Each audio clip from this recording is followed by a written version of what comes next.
जिंदगी जैसे पहेली, जैसे कि कोई सहेली। जिंदगी जैसे कहानी, थोड़ी नई थोड़ी पुरानी। कभी चाबुक, कभी चॉकलेट, कभी रौनक, कभी धक्कम पेल। ये भी हो सकता है, वो भी हो सकता है, बट ऑलवेज रिमेंबर, लाइफ में कुछ भी हो सकता है। एक सीरीज में हमें रोल मिला एक एपिसोड का, और कुछ 750 रुपये उन्होंने तय किए थे। शाम को जो पेमेंट की बात आई तो मैं बहुत खुश था कि अब 750 रुपये मिलेंगे। 350 रुपये उन्होंने दिए, चेक बनाया। मैंने कहा ये क्या? बोला नहीं, काम आपका बिल्कुल एकदम ठीक नहीं था, इसलिए आधा पैसे। उसने डिसाइड कर लिया कि काम ठीक नहीं था काम, तो? हाँ, अगर वो ऐसे बोलते कि हम नहीं दे रहे, काम अच्छा था आपका, ये ले लो, तो मैं खुश होकर आया था। क्योंकि आपको बहुत उस वक्त आप जानना चाहते थे क्या आप जो कर रहे हो वो कैसा है। क्योंकि थिएटर कर रहे हो, आपको देख नहीं सकते अपने आप को। उस तरह कैमरे नहीं है, आज तो कैमरे हैं, आप अपने आप को देख सकते हो। तो आप देख नहीं पाते थे, तो पूछते थे लोगों से, झगड़े होते थे कई बार अपना गर्लफ्रेंड से कि यार कैसा लगा तुम्हें? बोलो नहीं अच्छा था। बोले तुम जैसे अच्छा बोल रहे हो लग नहीं रहा कि अच्छा था। बोले नहीं मैं बोल रही हूँ ना अच्छा था। अब पता से बोल रही हो? हाँ, तो बोल लग क्यों नहीं रहा? तुम मीन कर रही हो कि वाकई अच्छा था? अरे यार अच्छा था यार। अब तुम अपसेट हो रही हो। तो अब ये चक्कर में बोला इसीलिए मैं नहीं बोलती। अगर बोलूंगी तो तुम सह नहीं पाओगे। तो समझ में आ गया कि अच्छा नहीं था। ओह, फाइनली ये सेंटेंस बोला गया। हाँ, फाइनली ये सेंटेंस बोला तो गया। आपने अपने आप को चेंज किया है, गर्लफ्रेंड चेंज की? मन तो करता था गर्लफ्रेंड चेंज कर दो, लेकिन नहीं हो पाई चेंज। इस दौरान आपकी कास्टिंग मीरा नायर की फिल्म में भी हुई थी। फिल्म का नाम था सलाम बॉम्बे, और काफी रोल आपका कट गया था सुना उसमें। उसमें वो रोल ही खत्म हो गया था जो मुझे लेकर उन्होंने और आपने शूट किया था उसको शूट करने वाले थे। हमने 2 महीने की वर्कशॉप की थी। बाद में उन्होंने कहा कि यार इसकी हाइट इतनी है, बाकी बच्चे ऐसे हैं, तो फ्रेम जो है गड़बड़ हो रहा है। और फाइनली ये न्यूज़ ब्रेक की गई कि आप नहीं है, आप जो है वो रोल अब खत्म हो गया। Where were you? Where was this news told to you? I was in Marine Lines. I had Mr. Day was there, उनके घर में मुझे पेइंग गेस्ट रखा गया था, और शाम को कुछ गेट टुगेदर जैसा था। तो मुझे वहाँ बुलाया गया। हाँ, मतलब बातचीत हो रही थी, और फिर मुझे बोला कि ये रोल अभी नहीं है इरफान, तो अब आगे कुछ करेंगे ना, इसको कट गया है। उनके लिए तो ऐसा था, मेरे लिए मतलब मेरी पूरी दुनिया शैटर हो गई so be prepared any time for anything. मैंने एक कहानी सुनी है, ये कहाँ तक सच है इसकी पुष्टि आप करेंगे, कि आपको किसी ने कहा कि टीवी टावर पे रोल मिलते हैं। अच्छा, इसका मतलब कहीं तो इसमें सच्चाई है। इसमें बहुत सच्चाई है इसमें। क्या ये मतलब एक्चुअली क्या था वो, जब लगा कि एक्टिंग करना है, तो फिर लगा कि टेलीविजन में भी जा सकते हैं। तो हमने इंक्वायरी करने की कोशिश की, रिसर्च कि कैसे जाया जाए। तो किसी ने बता दिया पहाड़ के पर टीवी टावर लगा हुआ था।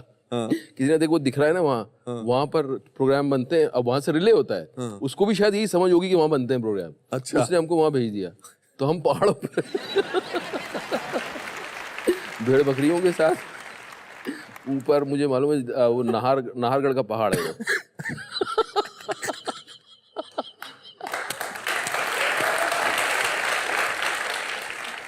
पहुंचे तो वहां कुछ भी नहीं है, वो तो टावर है, उसके आसपास से लोहे का तार लगा हुआ है, बस खत्म। ना कोई कमरा है। आप गए? हाँ बिल्कुल गए, विद माय कजन, और बातें करते हुए, और क्या बात करेंगे क्या करेंगे, साथ में एक कैमरा भी था। फोटो खींचते हुए। कुछ भी नहीं था वहाँ, तो वो कुछ नहीं था, तो हम वहाँ फिर बिजी हो गए। मेरा कजन बोलने लगा यहाँ खजाना है। अच्छा। बोला ये पुराने किले होते हैं, यहाँ खजाना होता है, तो चल खजाना ढूंढते हैं। तो हम फिर वहाँ भटक गए उसमें, खजाना ढूंढने में, दिन वापस आ गए। तो ऐसा। क्या बात है, मानना पड़ेगा, मासूमियत की इंतहा है। You did Chanakya and Bharat एक खोज, बट आप उकता गए थे। हाँ, मतलब वो तो सिर्फ कि गाड़ी चलती रहे, आप मतलब जो है आपको ऐसी स्टोरीज ना बने आपके साथ कि हमने रेलवे स्टेशन पे बैठ के चने खा के रातें गुजारी हैं, वो सब ना करना पड़े। तो उसके लिए जहाँ भी जैसा भी रोल मिलता था आप करने चले जाते थे। और फिर एक 10-11 साल का एक लंबा वक्फा जी, टेलीविजन, जहाँ कुछ नहीं हुआ जी, ऑलमोस्ट। टेलीविजन चलता रहा बस। हाँ, टेलीविजन चल रहा था, मगर कोई फिल्म नहीं आ रही। नहीं। व्हाट वाज द क्रिटिसिज्म आपको मिलता था कि हम फिल्मों में क्यों नहीं काम देंगे आपको, क्या प्रॉब्लम है? सीरियल में भी मिलता था। अच्छा। जो बनेगी अपनी बात, जो मेरा सबसे ज्यादा पॉपुलर सीरियल था, तब आप ज्यादा सेंसिटिव होते हो इन सारे कमेंट्स को लेकर। यार ये आ गया, ये एपिसोड लंबा कर देगा। क्यों आप पॉज लेते थे? क्योंकि आप डायलॉग टू डायलॉग नहीं बोलना चाहते, आप बिहेव करना चाह रहे हो, आप एक्सप्लोर करना चाह रहे हो। अरे यार ये लास्ट एपिसोड लंबा कर देगा, तारीफ भी करते थे, बट इस तरह क्रिटिसिज्म और फिर एक फिल्म आई वॉरियर, जी, आसिफ कपाड़िया की। जी। वो कैसे मिली आपको? वो मुझे बस किस्मत से मिली वो। मुझे याद है उसमें घोड़े पर आपका एक शॉट था, बहुत ही काफी, यू हैड लॉन्ग हेयर। हाँ, एंड वो शॉट भी अपने आप में मुझे आज तक याद है उसका, उसकी जो इंटेंसिटी थी। घोड़े को मैंने रोकने की कोशिश की, साला घोड़ा रुक के नहीं दे रहा था, क्योंकि आग से निकला था घोड़ा ना। उसे कट बोलो तो रुकता, साला रुकता नहीं, अदरवाइज कितना पुचकारो रुक जा, कुछ नहीं सुनता वो। कट बोलो रुक जाएगा। शूटिंग के घोड़े ऐसे ही होते हैं। चाणक्य में हमें बगैर जीन के बिठा दिया, सेटल नहीं है, बिठा दिया। अब आप एक्सप्रेशन दे रहे हो वैसे, और घोड़ा ऐसे हुआ हुआ है।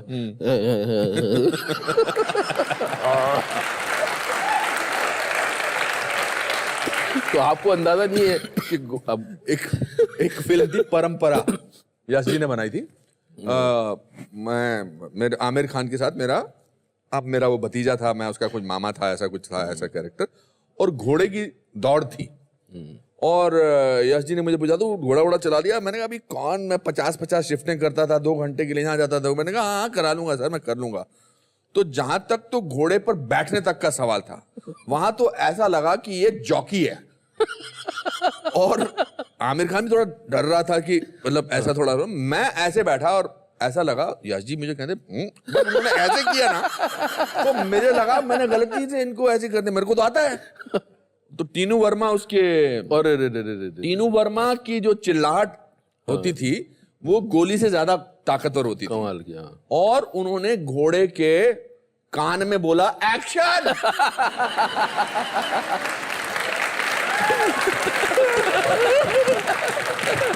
और जो तो मुझे फर्स्ट नहीं आना था, आमिर को फर्स्ट आना था दौड़ में, मगर मैं फर्स्ट आया और मेरा ऐसा था पीछे। तो ये हमारी जिंदगी में ऐसा बहुत होता है। आज भी अगर मुझे घोड़ा चलाने को बोलेंगे तो मैं थोड़ा 5 बार सोचूंगा मैं। क्योंकि घोड़ा एक ऐसी चीज है, उसका अपना दिमाग होता है। करेक्ट। और वो समझ लेता है, वो उसका सेंस बहुत तगड़ा होता है। और मैंने भारत एक खोज, चाणक्य बहुत शूट किया है, मैंने घोड़ों को गिराते हुए देखा है लोगों को।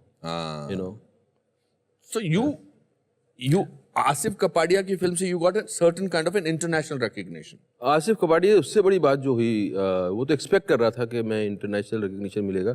सबसे बड़ी बात जो हुई आसिफ की फिल्म के साथ, एक्टिंग में इंटरेस्ट दोबारा जागृत हुआ। और जिस जो वो उस दौर में चला गया था, और जो सपना में देख के आया था, आप जैसे लोगों को देखा था स्क्रीन पे, और मुझे लगा था कि यार एक जादू होता है, कैसे वो क्रिएट होता है, वो सब कभी टेलीविजन में हो नहीं पाया। वो टुकड़ों टुकड़ों में होता था। उसका उसका आभास उस तरह से आपको कभी हुआ नहीं। तो आसिफ की फिल्म क्योंकि लगातार थी, 3 महीना में, पौने 3 महीने शूट करना था, एंड आप एक ही कहानी को जी रहे थे, एक ही कैरेक्टर आप जी रहे थे। तो उसका जो एक्सपीरियंस हुआ, वो धीरे धीरे जैसे ग्रो करना शुरू हुआ, वो कहानी जैसे ग्रो करना शुरू हुई, मुझे लगा कि ये this is what I wanted from acting. उसने मेरी जिंदगी का धारा बदल दी। और इस दौरान बॉम्बे के कौन से ऐसे डायरेक्टर थे आप जिनके साथ आप काम करना चाहते थे मगर काम नहीं मिल रहा था?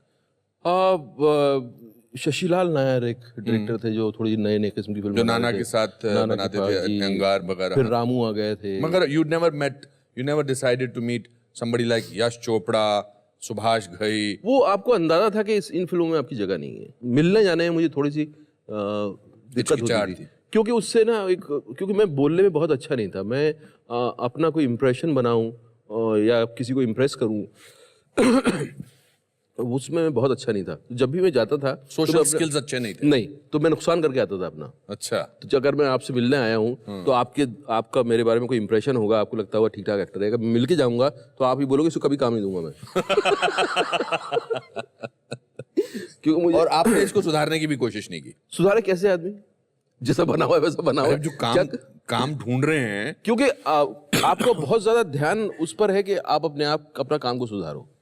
और फिर आपने विशाल भारद्वाज की मकबूल मकबूल, हाँ, उसके बाद एक सिलसिला फिल्मों का बढ़ता चला गया। उसमें थोड़ा वक्त लगा क्योंकि उस वक्त वो दौर शुरू नहीं हुआ था, उतने बहुत सारे डायरेक्टर उस तरह के थे नहीं। आज जैसे माहौल बन गया है, हर बहुत सारे डायरेक्टर हैं जो अलग तरह से कमर्शियल सिनेमा को डिफाइन करने की कोशिश कर रहे हैं। उस वक्त कम थे ऐसे। तो बट वो मेरे लिए माइलस्टोन है। उसने मुझे पहली बार एक लव स्टोरी करने का मौका दिया। हालांकि वो उस तरह की रोमांटिक उस तरह की नहीं थी, बट उसने मुझे एक लव स्टोरी जीने का मौका दिया, जो कमाल का एक्सपीरियंस था। मगर you did another film called सहर। हासिल उसके पहले की थी मैंने। हासिल मकबूल से पहले की थी। बहुत अच्छी फिल्म थी। वही देख के उन्होंने, विशाल साहब ने मुझे कास्ट किया। विशाल साहब से मैं शायद किसी स्कूल में मिला था, हम दोनों के बच्चे एक ही स्कूल में थे शायद। तो मैंने बोला था कि आप मेरी फिल्म है, आप प्लीज़ देखिए ना, तो स्क्रीनिंग है। तो उन्होंने देखा एंड देन उनका कुछ फ़ोन नहीं आया। मैं वेट करता रहा। फिर नेक्स्ट डे मैंने फ़ोन किया तो उन्होंने कहा कि यार मैं तो करने ही वाला था फ़ोन। अच्छा। हाँ, मैं तुम्हें करने ही वाला था इरफान। और उन्होंने बोला मैं मैकबेथ बना रहा हूँ।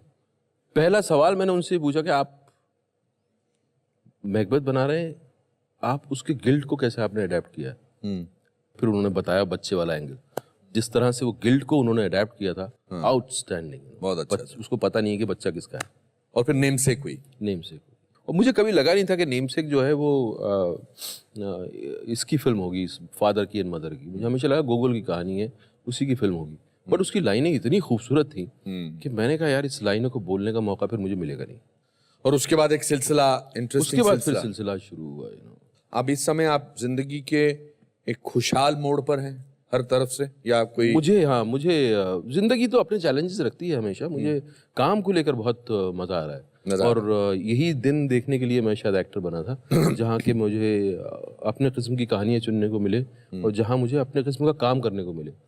कई बार आप एज एन एक्टर बहुत इनसिक्योर होते हैं, ज्योतिषियों को के पास भी जाते हैं। तो मेरा सबसे बड़ा सवाल यही होता था, सब लोग मतलब अरे आप तो एस्टेब्लिश है, अरे आप तो मेरा सवाल उनसे यही होता था कि वो टाइम कब आएगा जब मुझे अपने तरह का काम करने का मौका मिलेगा जो मैं करना चाहता हूँ। अभी तो मैं दूसरे आदमी की कहानी सुना रहा हूँ, अभी तो मैं मतलब उसका कन्विक्शन है, उसमें मैं किसी तरह से फिट इन होने की कोशिश कर रहा हूँ बट मेरे अपना जो एक्सप्रेशन है, मेरी अपनी जो रिफ्लेक्शन है जिंदगी का, वो कब ऐसे रोल आएंगे जिसमें मैं अपने आप को एक्सप्रेस कर पाऊंगा। तो that was my weight, that was a kind of seeking for me. One of my most favorite films of recent times is Pan Singh Tomar.